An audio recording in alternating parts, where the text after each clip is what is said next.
15 billion miles from Earth, Voyager 1 is still sending back messages, despite running on less power than a household light bulb. Launched in 1977, this tiny probe is humanity's farthest explorer. Yet NASA continues to talk to it across a gulf so vast that signals take nearly a day to arrive. How is it possible that 22 watts can cross the darkness, and what happens when that faint connection finally breaks? The answer reveals engineering feats, cosmic blind luck, and a countdown that's almost out of time. To understand how Voyager 1 is defying distance and the clock, we have to go back to where its journey began. Voyager 2 left Earth first, rising from Cape Canaveral on August 20, 1977. Voyager 1 followed just 16 days later, on September 5, 1977, riding a faster trajectory that would soon make it the leader in distance from home. Both spacecraft were nearly identical, each built to endure the unknown, each carrying the same set of instruments and the same gold-plated message for any distant finder. But their real advantage came from timing. Mission planners had spotted a rare planetary alignment that happens only once every 176 years. Jupiter, Saturn, Uranus, and Neptune would all be strung out in the same quadrant of the sky, offering a unique chance for a cosmic slingshot. By flying close to each giant planet, the Voyagers could steal a bit of momentum, using gravity assists to boost their speed and change direction without using extra fuel. This clever maneuver meant that, instead of a single slow climb out of the solar system, Voyager 1 would accelerate to nearly 38,000 miles per hour, or about 17 kilometers per second, relative to the Sun. That's fast enough to leave the planets behind forever. The trajectory team's calculations turned a 5-year mission into a grand tour of the outer solar system and set Voyager 1 on a path to interstellar space. Voyager 1's journey across the outer solar system became a voyage of discovery.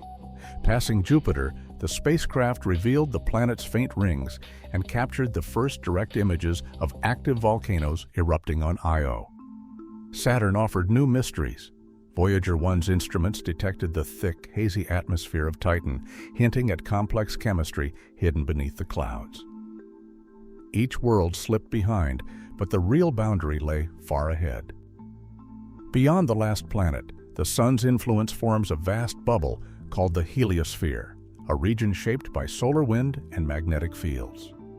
For decades, scientists wondered where this bubble ended and the interstellar medium began. That answer arrived in August 2012, when Voyager 1's detectors recorded a sudden spike in plasma density. The probe had crossed the heliopause, the edge of the Sun's domain, and entered interstellar space. At that moment, Voyager 1 became the first human-made object to leave the heliosphere, traveling more than 120 times farther from the Sun than Earth. Now, signals from Voyager 1 take more than 23 hours to reach Earth, each message crossing a gulf wider than imagination. The spacecraft's instruments continue to sample the environment beyond the Sun's protective bubble, sending back data from a frontier never before explored. Voyager 1 moves onward, a lone traveler carrying the story of its discoveries into the darkness between the stars. A single radio pulse leaves Voyager 1 with just 22 watts behind it, no more than the glow from a refrigerator bulb. By the time that signal reaches Earth, it has spread out across more than 15 billion miles of emptiness, fading until what arrives is less than a trillionth of a watt. That's below the threshold of what most electronics could ever hope to detect, a whisper so faint it's measured in fractions of a billionth of a watt. Yet every day, NASA's Deep Space Network listens and hears. At the heart of this system are 3 enormous antennas, each 70 meters across, stationed in California, Spain, and Australia. These dishes must track Voyager with sub-millimeter precision, compensating for the planet's spin and the spacecraft's drift. Their surfaces are kept smoother than a credit card, and the entire dish rides on a thin film of oil, allowing it to swivel smoothly and stay locked onto a target smaller than a pinhead in the sky. The real magic, though, happens deep inside the receivers. Signals from Voyager are so faint that even the heat inside the electronics could drown them out. To solve this, engineers cool the amplifiers to just a few degrees above absolute zero, cutting thermal noise to a minimum. Specialized algorithms then sift through the static, searching for the telltale pattern of Voyager's data. Sometimes, when the signal is weakest, engineers link multiple antennas together, combining their power and integrating data over hours to tease out every bit. All this effort means that even as Voyager's transmitter grows weaker and its memory holds less than a digital photo, the Deep Space Network still pulls science and engineering data from the edge of interstellar space, sometimes at just 160 bits per second, sometimes slower than a pocket calculator. It's a global relay run by teams who work through the night, catching a spacecraft's faint call from beyond the sun's reach. Electricity is Voyager 1's lifeline. But every year that supply dwindles. The spacecraft relies on 3 radioisotope thermoelectric generators, or RTGs, which convert the heat from decaying plutonium into electricity. At launch, the RTGs put out around 470 watts, enough to power a few household appliances. Nearly 5 decades later, less than 200 watts remain. That's not even enough for 2 desk lamps. Every watt lost means a tough decision: which system gets to stay on and which must be sacrificed. Non-essential instruments and heaters have been powered down one by one to keep the transmitter and core science alive. But even with careful rationing, problems keep arising.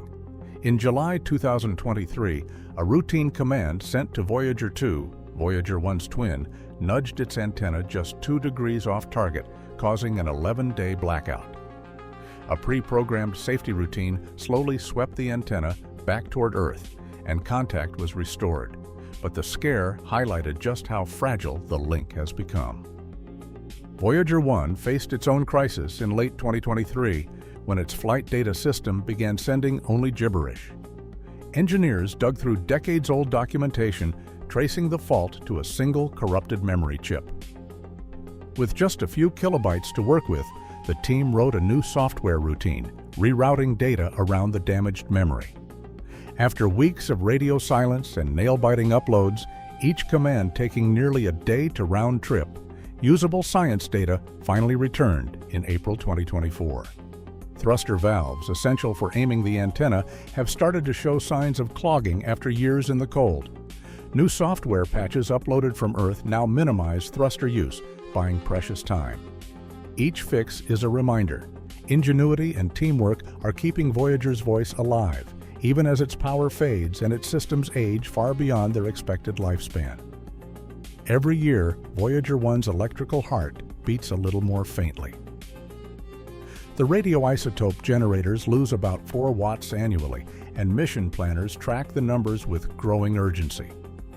There's a minimum threshold. When the remaining power can no longer sustain even the transmitter, the spacecraft's voice will simply fade. As of 2025, that margin is shrinking fast. Calculations show that by 2036, the available power and the sensitivity of the Deep Space Network will finally intersect. At that point, the signal, already billions of times weaker than a cell phone call, will be lost in the background noise of the universe. No new upgrades are planned for the network's giant antennas, and no clever workaround can reverse the steady decline of Voyager's power supply. The countdown is set not by a single failure, but by the slow, predictable curve of radioactive decay. The last handshake is coming, and every contact now is measured against that approaching silence. In 1977, Voyager 1 carried a message unlike any sent before, a gold-plated phonograph record etched with the sounds and images of Earth. The golden record holds greetings in 55 languages, music from Bach to Chuck Berry, and the heartbeat of a human child. It's a time capsule meant for any distant intelligence that might one day find it, a snapshot of who we were at the moment we reached beyond our own world. 13 years into its journey, Voyager 1 turned its camera back toward home and captured a single frame, Earth as a pale blue dot suspended in a sunbeam, barely a pixel wide. That image, taken in 1990 at Carl Sagan's urging, became a symbol of both our smallness and our unity. Voyager's legacy is more than data or distance. It's a reminder that, across the darkness, we sent a message of hope and curiosity into the unknown. As of 2025, Voyager 1 continues to send signals across more than 15 billion miles, with each message taking over 23 hours to reach Earth. This documentary has shown how a 22-watt transmitter, supported by the Deep Space Network's 70-meter antennas, keeps humanity connected to its most distant explorer. Engineers have overcome failing thrusters, memory glitches, and shrinking power, stretching 1970s technology far beyond its original limits. Yet some questions remain open. How much longer can the shrinking power supply last? And what final data will Voyager send before silence? While the exact date of last contact is uncertain, NASA estimates communication could end by 2036. Even after that, Voyager 1 will continue its journey, carrying the golden record and the famous pale blue dot image as evidence of our reach. The facts are clear. Voyager 1 stands as proof that human ingenuity can bridge the vastest distances, and its journey remains a testament to discovery.